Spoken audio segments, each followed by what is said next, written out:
Well, that's about the size of it, Dr. Watson. I just have to travel north to Cumberland, and I simply can't take young Harry, my grandson.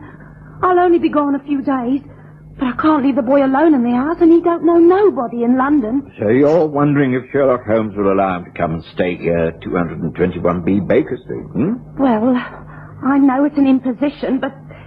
Well, Harry's a bright boy. I know he'll behave himself and not get in the way. Of course, if it relied on you, it wouldn't be so bad. You're a doctor and used to handling children. But Mr. Holmes, well, there's no doubt that he can be difficult. I wondered, perhaps if you'd talk to him. Sound out the ground, as it were. All right, Mrs. Hudson, I appreciate your problem. I'll do my best to persuade Mr. Holmes. Oh, thank you, sir. There won't be no trouble, I promise you that. Harry will be as good as gold. You'll see.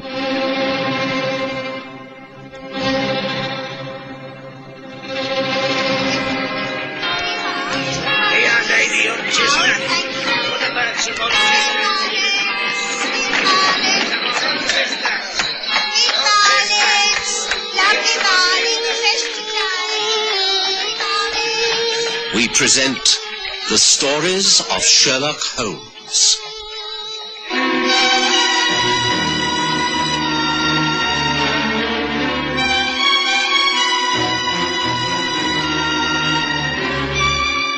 The Young Visitor.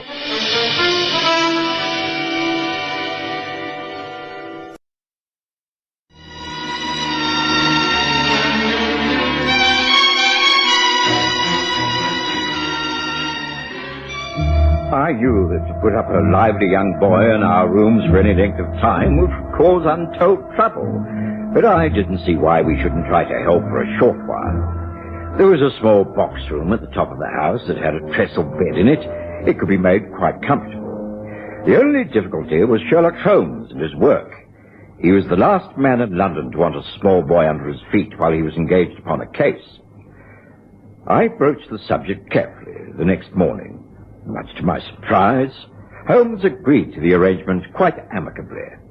Mrs. Hudson was delighted, and on the Friday afternoon showed him the lad, all dressed in his Sunday best and schooled in the proper behavior. Come in now, Harry, and say hello to Mr. Holmes and Dr. Watson. How do you do, sir? Very pleased to meet you, Doctor. So, you're Harry, and you're to be our young visitor for a few days. Yes, sir. Thank you very much for letting me stay here. Harry's a bright lad. He won't make any trouble. I mean, he isn't rowdy or anything like that. As long as there's plenty of books for him to look at, he'll be as quiet as a mouse. Well, there are plenty of those, although perhaps you aren't quite grown up enough for most of them. Well, young man, sit yourself down. It's a bit early for tea. Gran's shown me where everything is, sir. I can get it for you any time. Well, not yet. Well, come on, sit down and tell us something about yourself. Oh, there isn't much. I'd sooner hear about you, Mr. Holmes. Do you really catch criminals, murderers, and people like that? And do they fight to the death at the very end? Well, not very often. Detection isn't all blood and thunder. It's a question of observation and thinking in the right manner. But I'm not working on any case at the moment, so you needn't bother about disturbing me. Oh, that's a pity. I think I'd like to be a detective when I grow up. Well, there's plenty of time for that. Now, what would you like to do this weekend? Play games? Visit the zoo? Not really. You know what I'd really like? No? What? To go down Charing Cross Road and look at all the second-hand bookstores.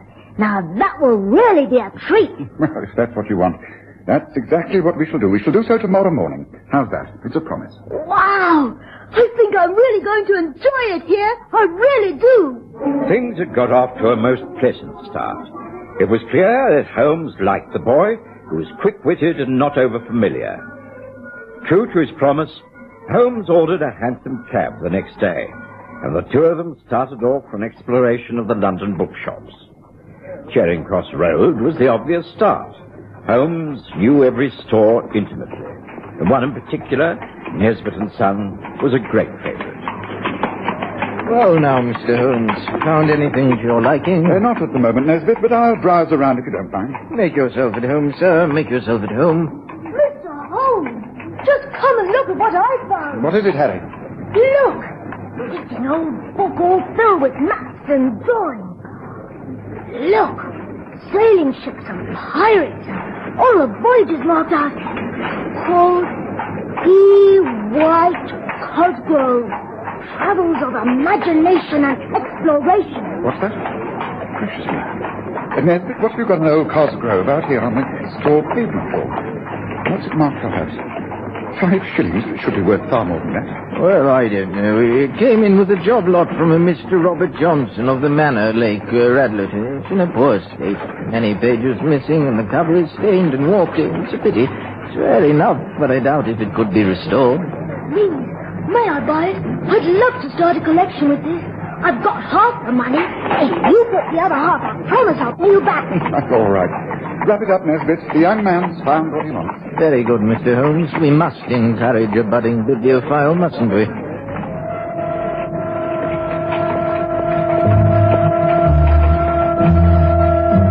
The rest of that day, young Harry stayed in the box room, poring over travels of imagination and exploration. We heard not a sound from him. It was on the Sunday morning, after a brisk walk in the park, that we returned to find a visitor had called. Ah, come in, Watson. Young Harry, this is Miss Amelia Johnson. She's called about the book you bought yesterday, Harry.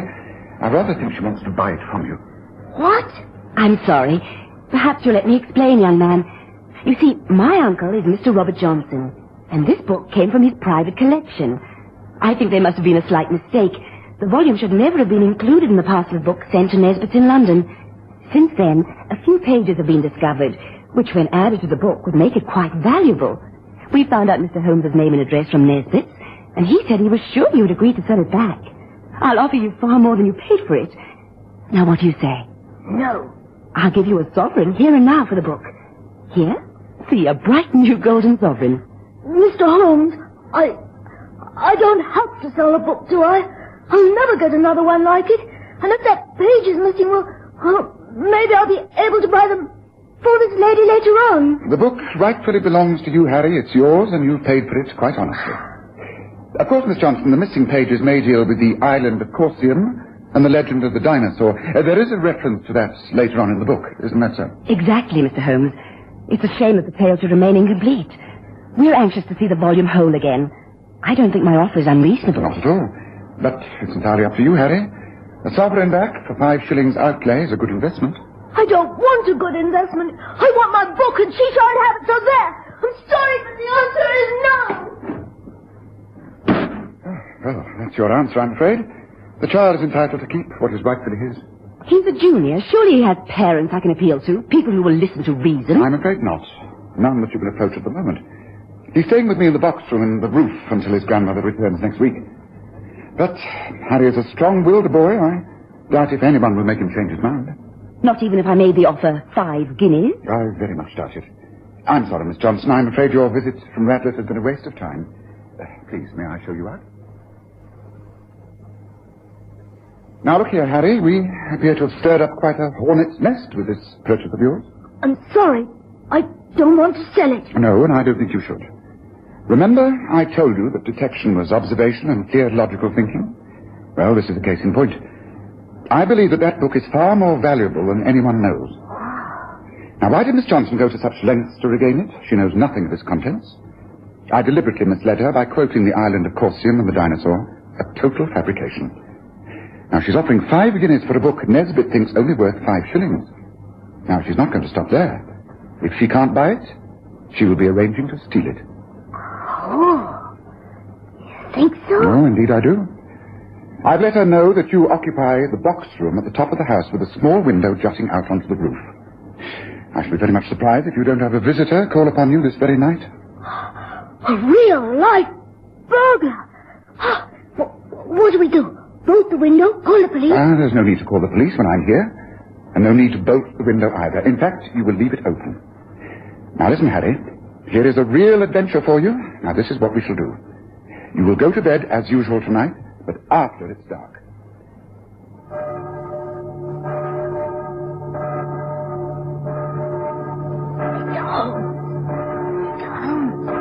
You're still awake, sir? Yes, Harry. I think this is proving a washout, Holmes. It's very late. Listen. Someone's outside on the roof. Wait. right, lad. Easy. This is a window. Here. You go first. Right, hold on. That's it. Yeah. Right. Head. Right, come on. Bring the lad. All right, Watson, get them. Right, I'm with them.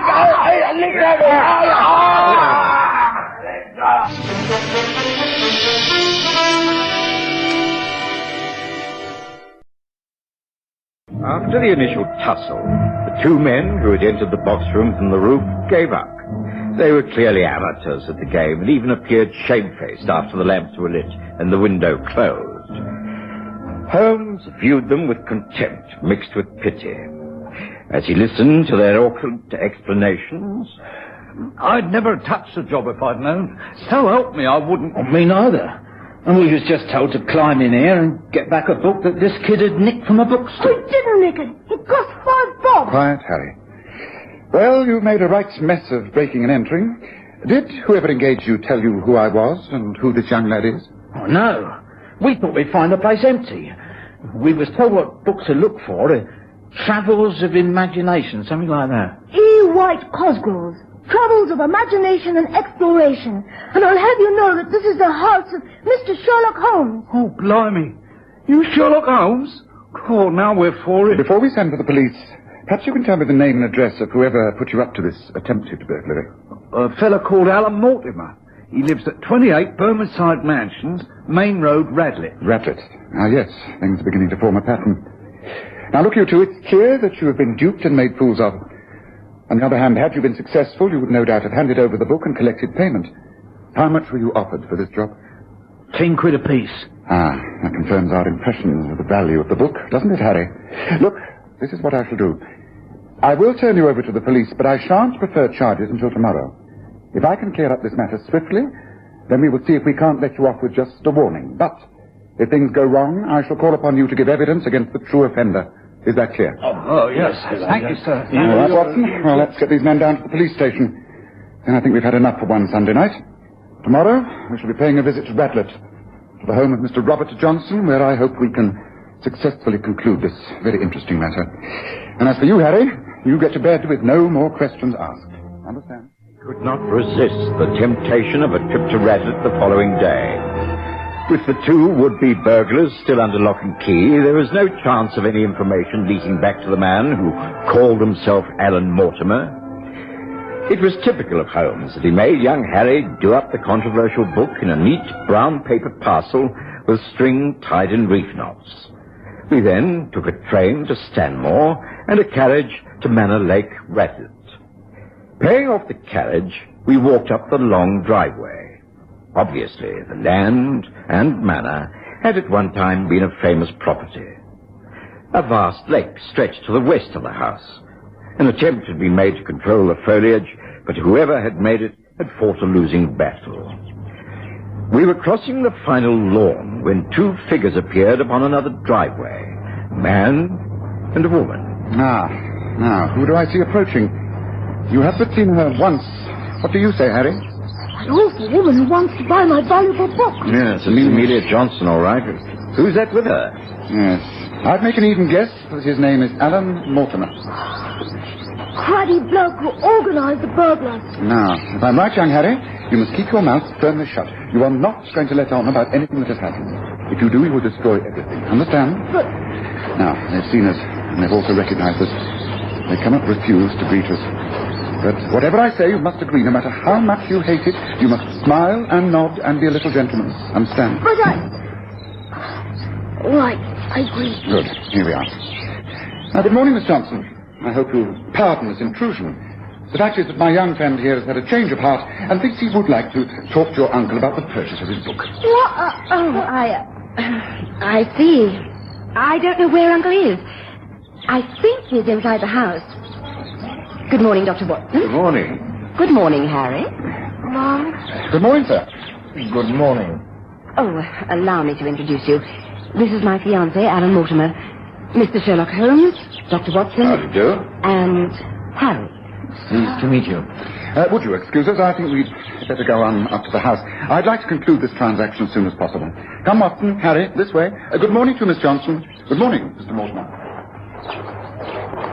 Alan, what on earth could have happened? I thought you'd arranged everything, that there was no need to worry. Something must have gone wrong. Those men have bungled it. Well, what do we do now? If Uncle gets that book back, that man, Sherlock Holmes, is quite capable. We shall just have to wait. If Holmes does work things out, it will go very heavily against us. But we shall just have to wait and see, shan't we? Within a few minutes, we were up at the house. An elderly manservant showed us into a large, dilapidated room where, from behind an enormous desk, a thin, distinguished man rose to his feet and made us welcome.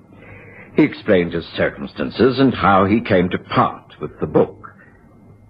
As you can tell by looking around you, Mr. Holmes, my family have fallen on rather hard times. We used, in the old days, to be very wealthy. My ancestors have lived here for hundreds of years. I am the last of the Johnsons. Yes, naturally, I wish to end my days here. The thought of giving up the place at my age is repugnant to me. So I have been forced to sell my possessions in order to live. Amongst the things I got rid of is the family silver and many rare books. I sent a whole lot to Nesbitt and Son. Amongst them was the Cosgrove. I fail to see why you wish to return it. I don't. But there's a riddle attached to this book, Mr. Johnson, and I think with your help I can solve that riddle. And perhaps in doing so, I'll be able to help you overcome some of your more pressing problems. Riddle? What sort of riddle? I don't understand. Open up the book, Harry. Very well, sir. Now, to start with, I want to know who was the original owner of this book, his background, the sort of man he was. Well, that's easily answered. It was my great-grandfather, old Peter. He returned from many years sailing the world and did a lot of rebuilding to this manor. He created the lake, set out the gardens. He was an eccentric, an amiable adventurer. Ah, so he landscaped the grounds. Harry, turn to the centre spread pages of the book. Those are the 2 pages that show the south of England and the Isle of Wight. There are lovely monsters and even a whale blowing a waterspout. Look, lots of pirates and galleons. It's a bit messy, though. Someone seems to have written in the margins. Can't read it very well. What's it mean, Mr. Holmes? An examination of the writing through a magnifying glass is Tresortrouve.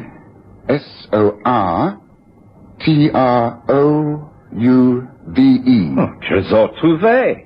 Treasure found, or as we say, treasure trove. Yes, and it's on the island marked with a cross, very near to that water spout.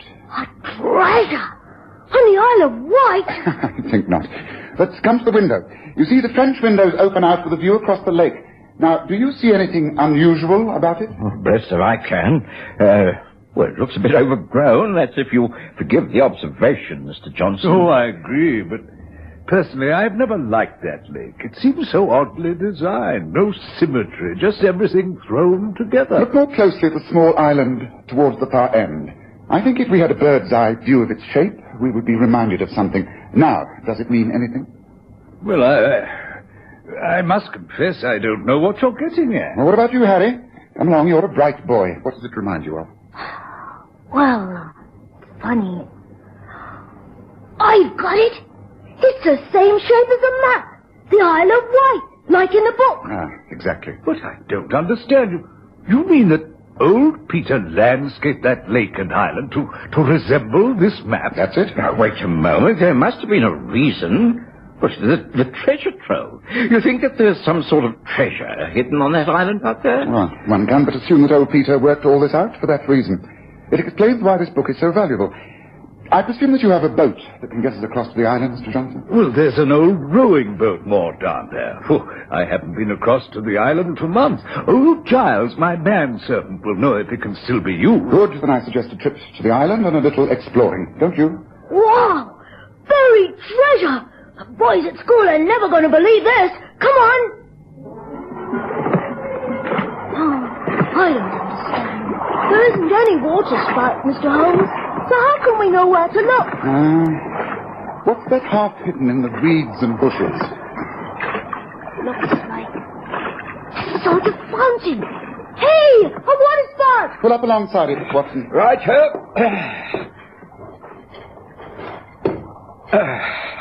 There. Right. Now, you have the spade, Mr. Johnson. Right. Let's get ashore and start to dig around that fountain. I think but a few paces the other side is the nearest we can attempt. Ready? Yes, I'm ready.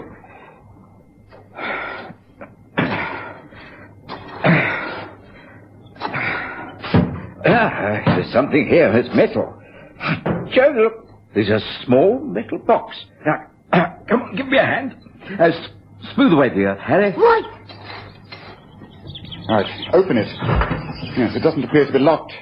If it is, prise it open, Watson. Right. Wow. Oh, just look at that. What a sight met our eyes when the small metal box was opened. Even though the sovereigns it contained had been buried in the moist earth for all those years, they appeared almost newly minted. They were genuine enough. The look of sheer amazement on Robert Johnson's face was only matched by the wonder of young Harry. I really believe that at that moment all this young boy's dreams came true. It was simply a fairy tale for him. Back at the house, Robert Johnson couldn't contain his delight. But Holmes, unperturbed, had to curb his enthusiasm. I'm afraid we now have to come to the unpleasant part of the whole adventure, Mr. Johnson. I have to tell you that your niece is not the timid, loyal creature you thought her to be. She found some missing pages to the book by White Cosgrove. On those pages must have been the information that elsewhere in the book was the clue to all this money. Perhaps it said, look at the center pages, something like that. Anyway, she didn't tell you. She went to Alan Mortimer, the man she wishes to marry. She and he made a plan to get hold of the book, seek out where old Peter had buried his fortune, and claim it for themselves. They would have tricked you out of this money. I think when you confront them with this treachery, they will be unable to deny it. If they do, well, I have proof.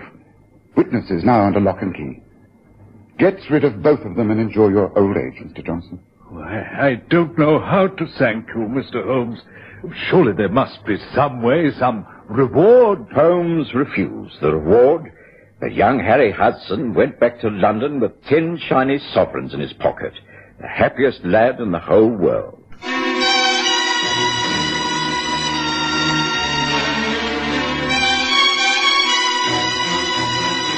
Listen again next Sunday to The Stories of Sherlock Holmes, with Graham Armitage as Holmes and Kerry Jordan as Dr. Watson.